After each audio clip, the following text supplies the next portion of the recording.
So Doctor Doom fights Kang the Conqueror and Mephisto in this story, and it's amazing. Okay, so check this out. So this initially picks up with something called the Antihero Collider, which is basically a black hole that's being created on the dark side of the moon. It's more of a controlled black hole. It's basically a minor singularity. But the reason why this is done is because the world, or at least the scientific community on Earth in the Marvel Universe, wants to start shifting more towards like nuclear power, different things like that. But with all the different forms of energy that are used, the big question that people find themselves asking is, what do we do with all this waste, right? This energy waste that we end up creating. Is it one of these things where we're going to just kind of keep on doing what we're doing, which is driving to the side of a hill, dumping our trash in the ground and then covering it up? Or are we going to come up with something that's a little more elegant and more befitting of our technological advancement? And so that's the idea behind this black hole, is to literally create a place whereby trash can be dumped essentially for infinity, right? Because black holes will break everything down on the atomic level, and it may end up filling up, but I mean, it would take an astronomically long amount of time in order for that to happen. The kicker to all this is that while these interviews are being done with members of the Antihero Collider community, they're also talking to Doctor Doom, and they ask him the question, like, what's your stance on this? Of course, Doctor Doom being Doctor Doom is like, it's gonna fail, right? This whole thing's being done by Reed Richards. As intelligent as he is, the biggest problem Reed Richards has is that he's sloppy, and because he's sloppy, this is going to end up failing disastrously. Now, the crazy thing about this is that you do have this guy named Steve, who's one of the guys conducting the interview, right? One of these reporters, and he literally says, many believe that you're just upset because you were left out on the project, and it has to be a failure because you weren't involved.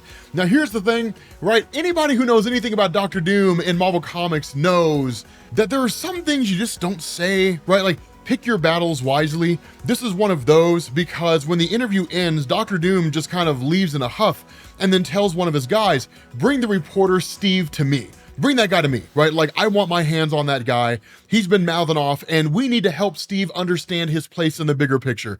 And so one of the things that kind of goes on here, and it's cool, is that while that's taking place, you end up having Doctor Doom in his study.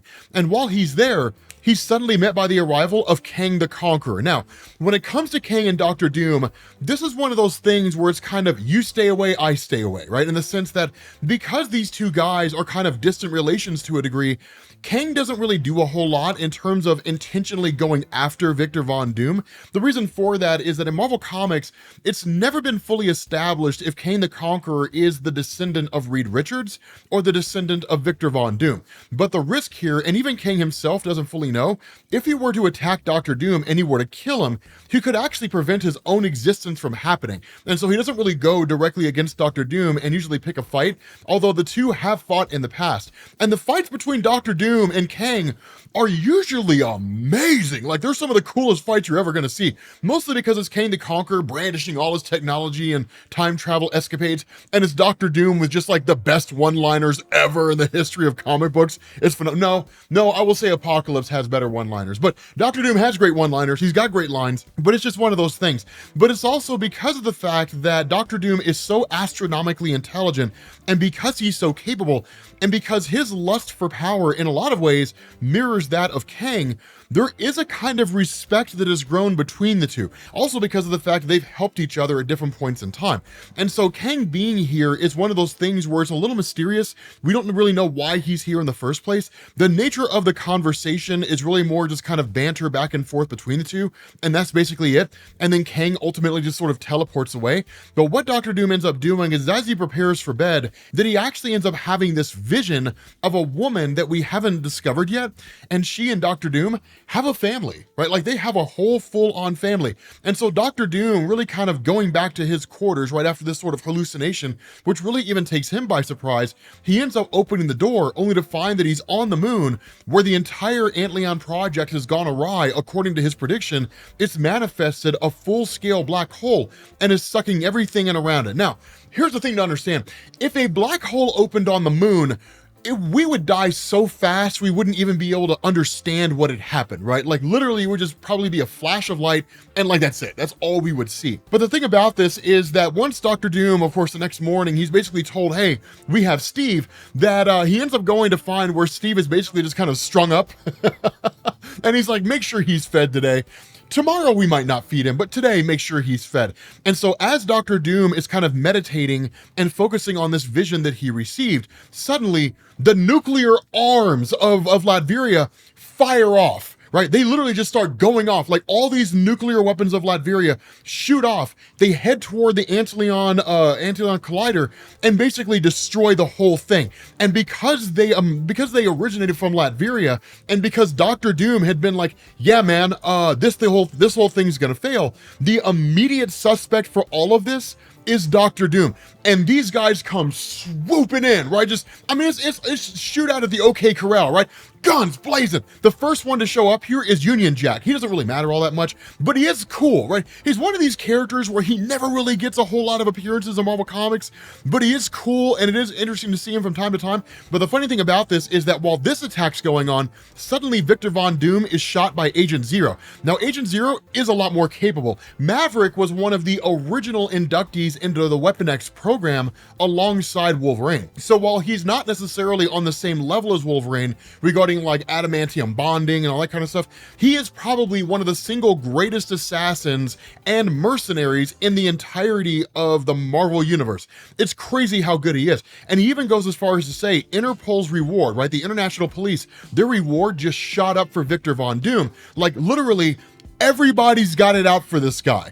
Everybody's coming for this guy. And so where Dr. Doom is able to initially get the upper hand on both Union Jack as well as Maverick, he had instructed his staff immediately issue a surrender, right? Immediately tell them, we're surrendering here, because the worst thing we can do is to actually face off against these forces, because what it does is it implies guilt, right? Like it would indicate like, yes, we launched the attack, and I'll be damned if anybody's gonna come to Latveria and get me, you're never gonna take me alive, right? I mean, it's that kind of thing, right? And so ultimately he ends up basically just surrendering to various forces that show up here. Now, once he's taken, he's actually brought in by a combination of different things. The first two are Silver Sable and Amy Chen. Now, these two are particularly important, but only in certain circles in Marvel Comics. So Silver Sable runs a group called the Wild Pack, which is one part information brokering and one part mercenary work. So they are guys that basically travel the world. They pick up people who are supposed to be picked up by various governmental agencies or corporations or what have you. But because Silver Sable is networked with so many different organizations and groups out there, she's basically a person tied into a ton of information. So even if she's not necessarily coming after you, if somebody else is coming after you, they can actually hit up Silver Sable. And if they're able to offer the right price, she'll give them the information that they need. The other person that's brought here is Dr. Stephen Strange. Now, the reason why Stephen Strange is here is one, because this story takes place before he died.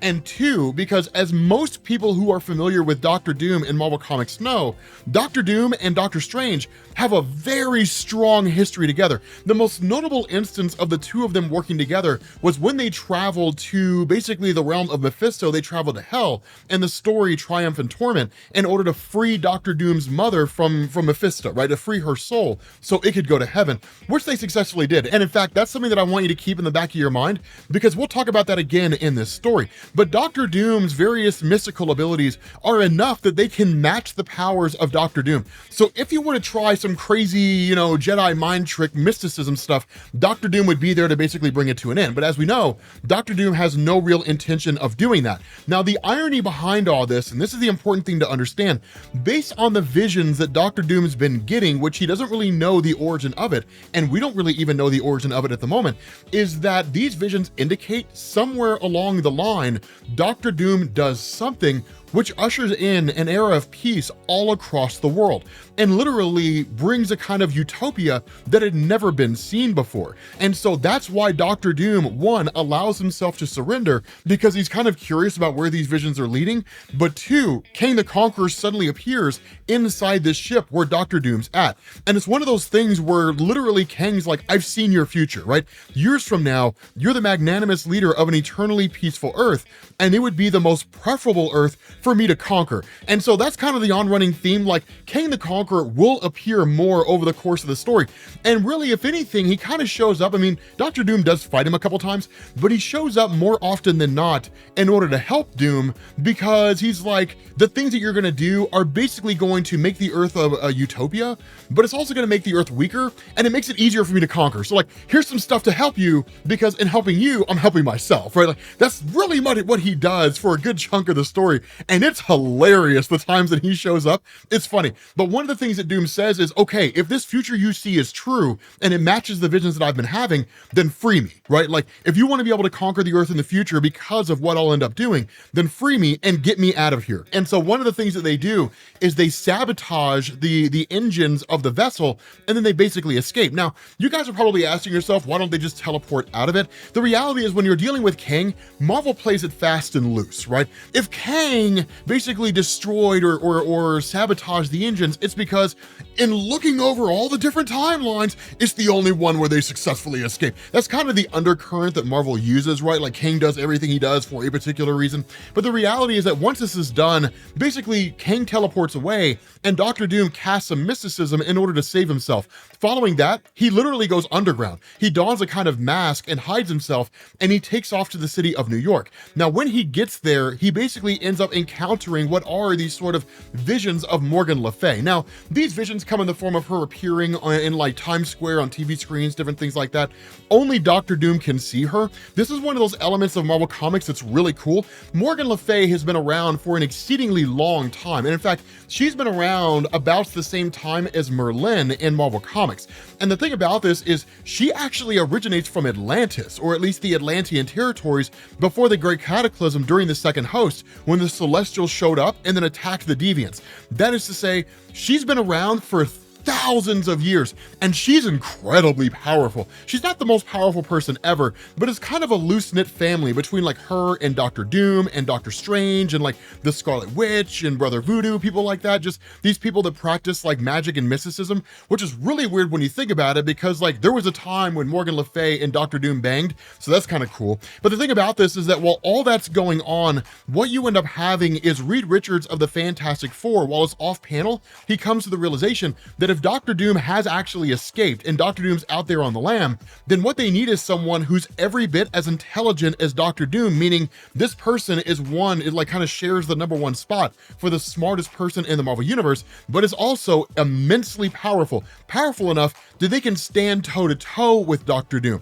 And so what you end up having is Herbie the robot, who's kind of like the robotic assistant of the Fantastic Four, basically traveling to Cornell and meeting with Adam Brashear and bringing Adam Brashear in as a person that can actually capture Dr. Doom. Now, a lot of people are going to ask the question, how in the world is it that like Blue Marvel is on the same level as Dr. Doom? Is this just something you're making it up, Rob? I'm not making this up at all. And the reason why I say that is because there's a point when Blue Marvel is meeting with Herbie, and at that point, Blue Marvel's like, okay, so Reed Richards is finally taking me seriously, and Herbie's like, well, you were the top available, right? Like you were the next best choice, which is kind of a crappy way to put it. But then Herbie also goes on to say, you match Dr. Doom in intellect and strength, especially since he's without his powers. Now, the way that Herbie's drawing this information is based on the information that Reed Richards has in his database. What that means is that in Marvel Comics, what Christopher Cantwell is establishing here, that Reed Richards is one, well aware of who Adam Brashear is, which is something that we already knew, and then two, looking at Adam Brashear, the Blue Marvel, top to bottom, from his intelligence to his strength to his powers and so on, Reed has basically established that Blue Marvel is as intelligent and capable as Dr. Doom. What this means is that Blue Marvel shares the #1 spot as the smartest person in the world with Reed Richards, Dr. Doom, and Valeria Richards, right? It's a really cool moment. This is one of those things that you're probably going to see people referencing when other folks ask the question, where does Blue Marvel reside in terms of intelligence, strength, so on and so forth? And so following this, what you end up doing is picking back up with Doom while he's traveling with Morgan Le Fay, and they travel to meet a guy called the Witness. Now, this is the one and only appearance of the Witness, at least in this form, that I'm aware of in Marvel Comics. But the idea behind this guy is he can basically look into the eyes of another person and then see exactly what their future is. And what the Witness says is that Dr. Doom is going to die, and it's the saddest day on Earth. It's absolutely beautiful. But we don't really find out exactly how this death happens, but what it does seem to do is kind of fall in line with the visions that Dr. Doom's been having, where he becomes this person that literally saves the world. Then it would be a tragic and sad day because the world would have lost somebody significant to them. The kicker is that before any of this goes down and any other questions can be asked, Dr. Doom is killed on the spot, and he's actually assassinated, and the person who takes him out is none other than Taskmaster Tony Masters. I told you this story gets amazing. Now again, in this moment, what ends up happening is because Dr. Doom is by all standards of measurement dead, he wakes up in hell. He wakes up in the realm of Mephisto, and traveling there, he basically dons this kind of hell armor, which I gotta tell you guys, is probably the second most badass Dr. Doom's ever looked. The only thing better than this was when he was God King Doom, so he basically had his normal outfit, but it was all white, which was dope. And I'm surprised no one's cosplayed as God King Doom at any Comic-Cons. It kind of astounds me, but this looks dope. Oh my God, like it looks so beast. But what ends up happening is Dr. Doom comes face to face with Mephisto. Now, the thing about this is Dr. Doom tells him right off the bat, I'm not supposed to be here. And the response of Mephisto is, that's what they all say, but I'm glad to have your soul now and forever. And Dr. Doom immediately attacks Mephisto. Now, here's the thing to understand about Mephisto, right? This guy, it's a misnomer when it comes to how powerful Mephisto is. With Mephisto himself, he is at the peak of his power when he's in his own realm, but he's not indestructible and he's not unstoppable. But the thing about this is that Dr. Doom is immensely powerful. The reality here is Dr. Doom's not powerful enough to overcome Mephisto, to beat him in his own realm like this. And so what kind of goes on here is a bit of bouncing back and forth where Mephisto starts playing games with Dr. Doom. Now, one of the other things that I want to establish here, and it's really kind of more of a background of what's taking place, is that you do have the kingdom of Latveria where Dr. Doom normally resides. What you have next to it is a place called Symkaria. And Symkaria has kind of been a war-torn place for quite some time. Only recently has it actually established any measure of an organized government.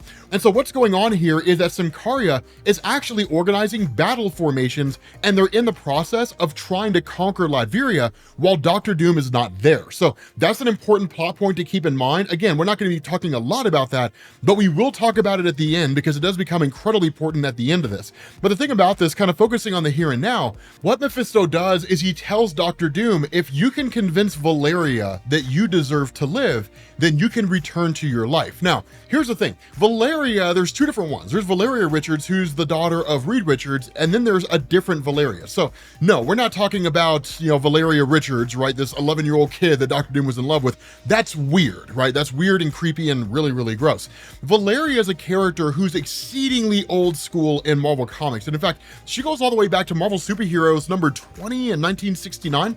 Valeria was a person who lived in the same camp that Dr. Doom did when he was a little kid. They were basically, they kind of fell in love as teenagers as much as anybody could, but as Dr. Doom became consumed by vengeance and power, Valeria basically left him behind, right? She just didn't want to be a part of that life. And as a result of that, she eventually fled. Dr. Doom caught up to her and basically convinced her that he was going to leave all that madness behind, and all he wanted was her, love, and a life. And so she ultimately bought into it. What was really going on in probably one of the most just amazing stories that Mark Waid ever wrote in the Fantastic Four back in volume 3, back in 2003. The idea here is that what Dr. Doom had done is he had actually tricked Valeria, and he effectively sold her soul behind her back so that he could attain mystical armor, right? Enhance his powers.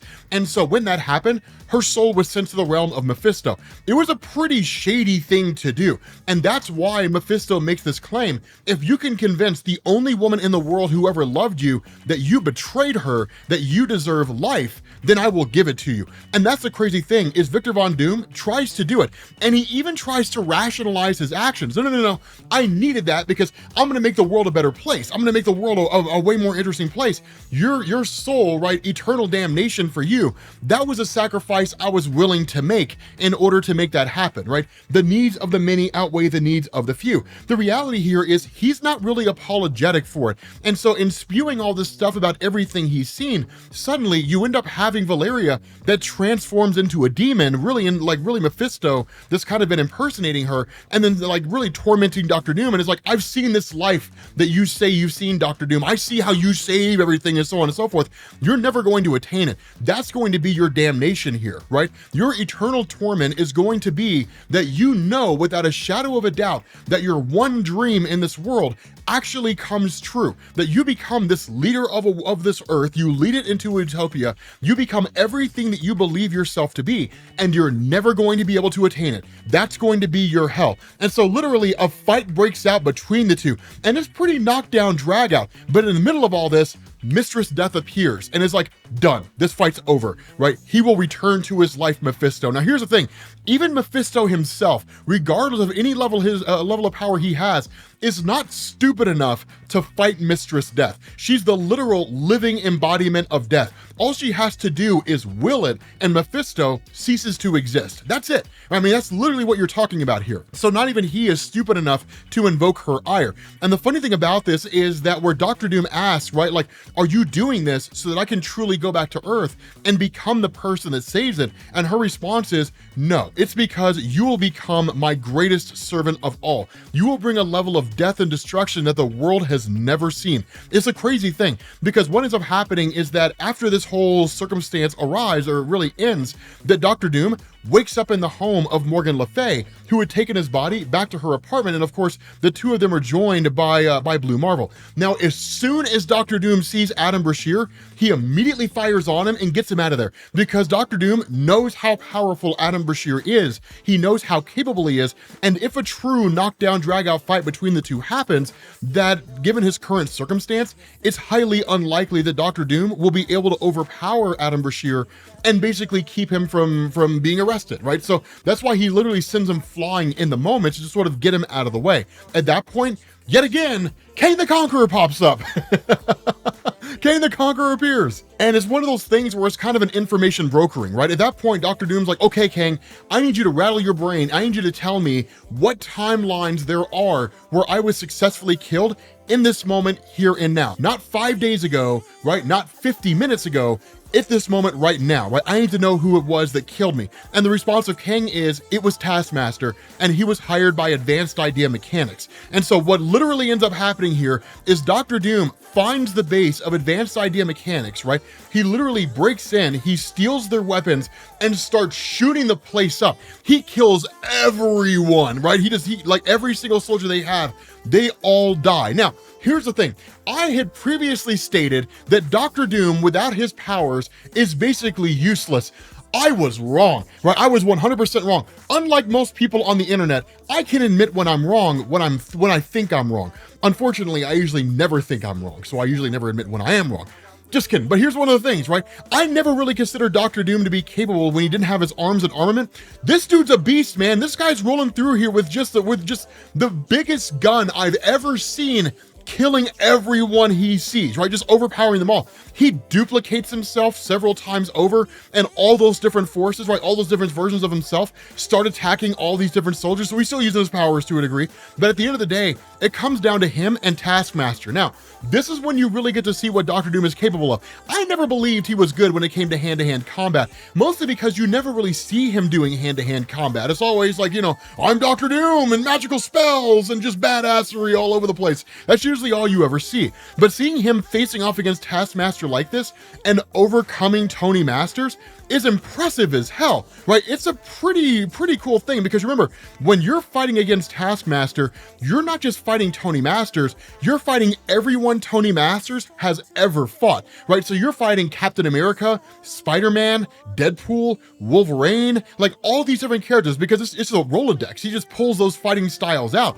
And depending on the circumstance, especially when he was fighting Black Panther, he actually merged all those fighting styles into one, to where he would punch like Captain America, but he would dodge like Spider-Man, and he would kick like Deadpool. It was cool, man. It was just one of the coolest things. Just some amazing moments that you see in Marvel Comics. And so once Dr. Doom gets the upper hand on Taskmaster, knowing that Taskmaster's mission was quote unquote finished with Dr. Doom, the next thing he wants to know is, who are you supposed to go after next, right? Because he literally asked him, who hired Advanced Idea Mechanics to kill me, right? That's what I want to know. Who hired them to take me out? Who hired you to take me out? And where he initially won't give that explanation, the reality here is Dr. Doom's smart enough to know that if Taskmaster is going after Dr. Doom, then Taskmaster is also going after people associated with Dr. Doom. And so that's when he's like, I want to know who this is. Who is it you're supposed to go after next? And that's when he says, it's Frezina, right? It's a woman named Frezina. And at that moment, Dr. Doom basically ends up realizing there's a much bigger thing going on here, and immediately goes after that chick, right? Immediately goes after Frezina. Now, the other thing that takes place here is kind of working his ranks up, right? Basically continuing to take out Taskmaster, as well as what's seemingly the rest of Advanced Idea Mechanics. He's met by the arrival of M.O.D.O.K. Now, M.O.D.O.K doesn't really offer much in the way of a challenge here for Dr. Doom. He kind of does, but he kind of doesn't. He tries to shoot him with like a mental blast. Dr. Doom has the shield of Taskmaster and his sword. He just stabs M.O.D.O.K in the chest. But this killing is also a long time coming, because remember, M.O.D.O.K was part of Intelligentsia, which was the organization that stripped Dr. Doom of his intelligence. If you're not familiar with that storyline, we're actually covering it right now in my videos on Jonathan Hickman's Fantastic Four. So we'll post a link to that video down in the playlist. But in the midst of all this, you end up picking up on Liberty Island. Now, Liberty Island is a place that has these kind of weather stations that are being created or being used by this woman named Frezina. And the idea behind this is it's basically an attempt, even if only in a smaller localized space, to basically control weather. In Marvel Comics, that kind of stuff happens all the time. It's not really a new thing. It's not really landmark. It's just something that Christopher Cantwell's throwing in here to show what she's doing. But in the midst of all this, one of the things that we learn is she is from Latveria. And we know this because there are discussions that take place between her and the people around her, where they ask questions like, you know, is Dr. Doom really an effective leader? You know, is it a good thing that he's gone? That kind of stuff. And she's like, understand, right? The law of sedition and rendition. Those individuals who speak ill of Latveria and its leader, especially Latverian citizens, will literally be tossed in some kind of a re-education camp. I don't want to be one of those guys, so I'm going to go back to doing what I was doing, right? That kind of a thing. It's just kind of bred into them in terms of how they function. The other part of this here is that while you do have Dr. Doom in a library who's basically reading up on Frezina, the reason why this name is so significant comes when he's visited by Kang the Conqueror yet again. And when the two of them really start talking, is Dr. Doom saying, in these visions that I had, the woman that I end up marrying is Frezina. Like, that's the person that I end up marrying and that I end up having a life with. So the reality is, if she's a target of Advanced Idea Mechanics and they're looking to kill her by using Taskmaster or somebody, I've got to find a way to keep her alive. She's supposed to end up becoming my wife. And so this is a really significant moment here. And there's actually history between Dr. Doom and Frezina indirectly. And the reason why this happens is because you do have a little bit of a skirmish that takes place between Dr. Doom and Kang the Conqueror. But the significance of this really comes in the form of the fact that when Dr. Doom ends up visiting Frezina, she initially rebukes him, right? I mean, at first she's kind of like, oh my God, it's Lord Dr. Doom, you know, that kind of a thing. But once the veil goes away and he tells her, just address me like a regular person, she doesn't like him. And in fact, she hates him because he tells her, like, I've had visions and you and I are supposed to get married, which is one way to propose, right? Just like run up on a random chick. Hey, random woman over there. I've had visions. We're supposed to get married. You want to get hitched, right? I mean, that's not going to work. But the reason why Frezina hates Dr. Doom is because there was a point during Doom War when Dr. Doom had invaded Wakanda and stole its vibranium that a journalist in Latveria had spoken out against Dr. Doom because of that. And what Dr. Doom had done is he had jailed that guy basically for sedition, right? For speaking ill of Latveria and of Dr. Doom. And that guy is still serving a prison sentence. That guy is the father of Frezina. And that's why she hates Dr. Doom, because the guy was just doing his job, and the price he paid is basically a life of imprisonment. And even Dr. Doom goes as far as to say, I should have had your father executed for what he did. Just be happy in the fact that I didn't, and I was feeling particularly generous. Now, that's the most Dr. Doom thing to say, to be honest with you. But in the midst of all this, a couple things happen. The first is that you basically have the arrival of Adam Brashear alongside Herbie, and then you have the arrival of Silver Sable and Victorious. Now, I've kind of held off on talking about them up to this point. The way things had played out with their characters is that Victorious was kind of like the second in command to Dr. Doom. Whenever he's not in Latveria, she's the one who runs the show. And so where you basically had the Simkarians who were attempting to invade Latveria, successfully did so and then took over the country, that Victorious was basically ousted. But the other part of this is that Silver Sable, being as smart as she is, had realized something else is going on here, and she was actually being used. And so she and Victorious worked together to try to find Dr. Doom so they could basically put all their information together and figure out what the bigger picture is. Now, of course, Blue Marvel being here is just for the purpose of trying to, to grab Dr. Doom. And it's really an amazing moment because a fight breaks out between the two and Adam Brashear holds his own against Dr. Doom. And that's one of the things that I hope you notice here. In terms of Dr. Doom facing off against Blue Marvel, it's really him just trying to hold off the power of Adam Brashear. And this is due to the fact that in this moment, Dr. Doom is not as powerful as Adam Brashear. It's a pretty cool moment, right? It's a pretty cool and badass thing where literally Blue Marvel is more powerful than Dr. Doom in this moment. Now, of course, yet again, Kang the Conqueror shows up. I told you he would show up at like the funniest moments and at the most inopportune times. What's really cool though is that this is an exceedingly opportune time. He shows up here with just this insane weapon and is like, okay, Dr. Doom, this is for you because remember, you gotta live so that you can make the world easier to conquer for me. You're like, I told you that's his whole motivation is showing up here strictly for that. And in fact, what you end up having is Adam Brashear, who immediately attacks Kang the Conqueror because Kang the Conqueror destroys Herbie. And so in that moment, Adam Brashear, like the Blue Marvel, kills Kang the Conqueror, right? He kills him on the spot, just incinerates that guy. And that's when Dr. Doom's like, okay, yeah, we got to get out of here. Like, we got to find a way to bail. The other part of this, though, is that no one's prepared for what comes next. Because what happens here is that with Kang the Conqueror, it wasn't simply just a weapon that he gave Dr. Doom. What he also gave him was an advanced suit of armor from his own timeline, right? From Kang's own timeline. In doing that, what it does is it restores Victor Von Doom back to his full power. He's got the full brunt of his technology combined with his mysticism and advanced weaponry from Kang the Conqueror. Blue Marvel's like, look, here's the thing, Doom. We have to put these grievances aside. This black hole is going to emerge. Everything's going nuts with the Antihero Collider. We have to do something. And the response of Dr. Doom is no. Like, I'm not going to do that. I'm going to go home and I'm going to take care of my country. Reed Richards wanted to be the one to run the show, then let Reed Richards run the show. And if the entirety of the project goes awry and a black hole singularity opens at the moon, I will deal with it and I will take care of it, but I will take care of it because I'm better than he is. But I want the world to know that Reed Richards is a failure. I want the world to know that he's nowhere near as capable as I am. Literally, Dr. Doom is willing to potentially see the Earth destroyed just to make Reed Richards look bad. But with that being said, guys, we're gonna bring this video to an end. Thank you all for watching, and I will catch you all later. Peace.